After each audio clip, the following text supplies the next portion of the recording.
যাব তোমার ভালোবাসায় প্রতিপলে আছো প্রভু।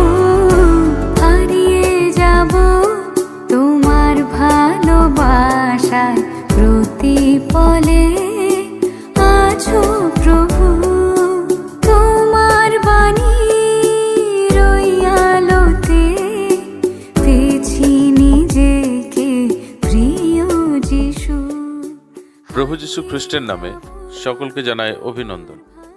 পবিত্র বাইবেলে মথিলিখিত সুসমাচার তার 16 অধ্যায় তার 6 পদে আমরা এইরূপ দেখতে পাই, যিশু তাহাদিওকে কহিলেন, তোমরা সতর্ক হও, ফরিসি ও সদ্দুকীদের তাড়ি হইতে সাবধান থাকো। আটায় খামির মেলানোর জন্য আটা টক হয়ে যায়, তাতে আটা ফেঁপে ওঠে ও বিস্তারিত হয়। প্রভু যীশু তার শিষ্যদের ফরিসি ও সদ্দুকীদের খামির হইতে সাবধান থাকিবার কথা বলেছেন। ফরিসি ও সদ্দুকীদের তাড়ির অর্থ ঈশ্বরের জ্ঞানের সঙ্গে মানুষের বিচারের সংমিশ্রণ। ঈশ্বরের বাক্য এই তাড়ি অর্থাৎ মানুষের বিচারের সংমিশ্রণের কারণে মানুষ আপনার জীবনে অহংকারের ফুলে ওঠে। কথায় আছে, অল্প বিদ্যা ভয়ঙ্কর।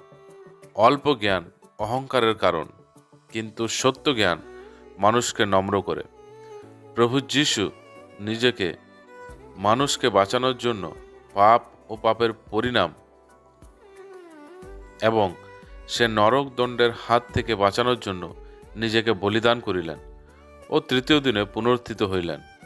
যে কেহ তাহাকে বিশ্বাস করে সে উদ্ধার পায়, ঈশ্বরের জ্ঞানকে বুঝিতে পারে এবং অহংকারকে পরিত্যাগ করে নম্রতার জীবনযাপন করে। আপনিও এইরূপ করিতে পারেন। প্রভুর কাছে আপনার জন্য আমাদের এই বিনতি।